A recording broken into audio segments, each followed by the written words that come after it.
In the beginning of the book of Exodus, Parsha Shemos, we are introduced to God's hand-picked leader for his people, none other than Moshe Rabbeinu.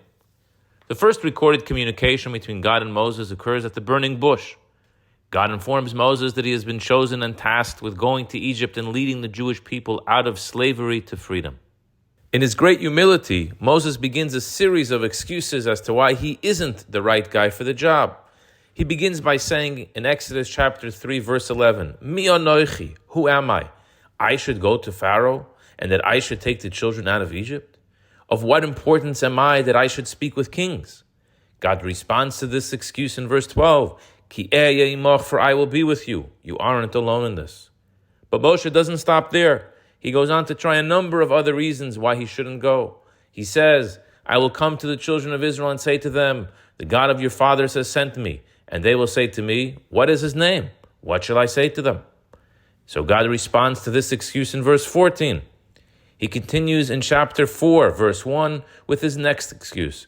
Hein la ya'aminu li, v'lo yishmu b'koili, ki yomer lo nidrei lecha Hashem. Behold, they will not believe me, and they will not heed my voice. But they will say, the Lord has not appeared to you. And once again, God addresses his concerns in the verses that follow. But Moses doesn't stop there. He tries something else in verse 10.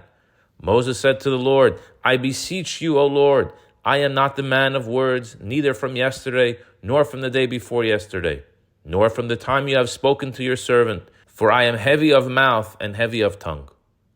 And in verse 11, once again, God responds to this concern. In his last attempt to wiggle out of this assignment, Moses says in verse 13, Vayomer bi Hashem, Shalach no biyad tishlach. I beseech you, O Lord, send now your message with whom you would send. Rashi explains this to refer to his older brother Aaron.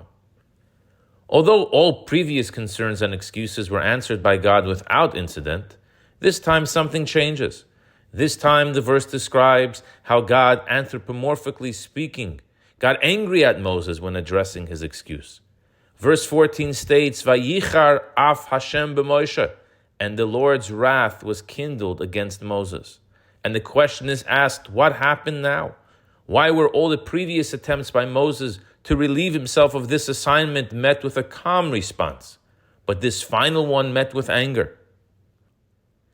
As a result of low-level mismanagement, poor earnings, and low morale, the board of directors dismissed the CEO of a major corporation who had served faithfully and successfully for many, many years.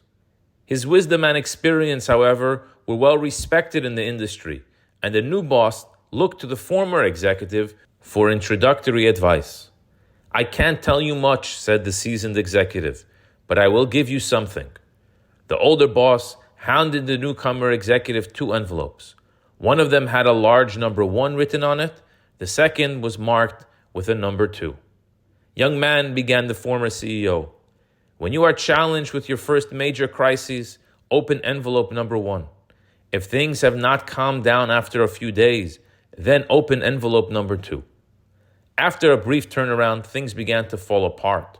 Soon a crisis erupted, the employees were disgruntled, and chaos began to reign. The board of directors were once again looking to make major changes, and the unseasoned executive's job was on the line.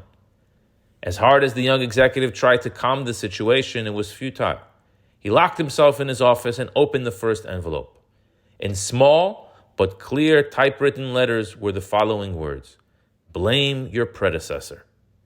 He followed the advice, but the results were short-lived. The following weeks were not more productive. In fact, things were getting worse. It was time for the second envelope. The young CEO opened it. When he saw the message typed on a small piece of paper, he knew his time had come. It read, time to prepare 2 envelopes.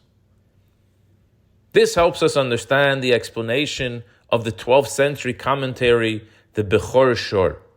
As long as Moshe found a justification for his reluctance, God was fine and calm. But when Moshe exclaimed, Shalach no biyad tishlach, I beseech you, O Lord, send now your message with whom you would send, and did not offer any reason for his own failing, but just tried to shift the responsibility onto his brother Aaron, Hashem, anthropomorphically speaking, became upset And at that point, the rage of Hashem burned against Moshe.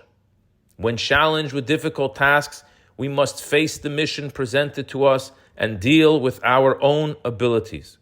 If we shift the responsibility to someone else, even if we feel they are better suited, it is not favorable in the eyes of Hashem.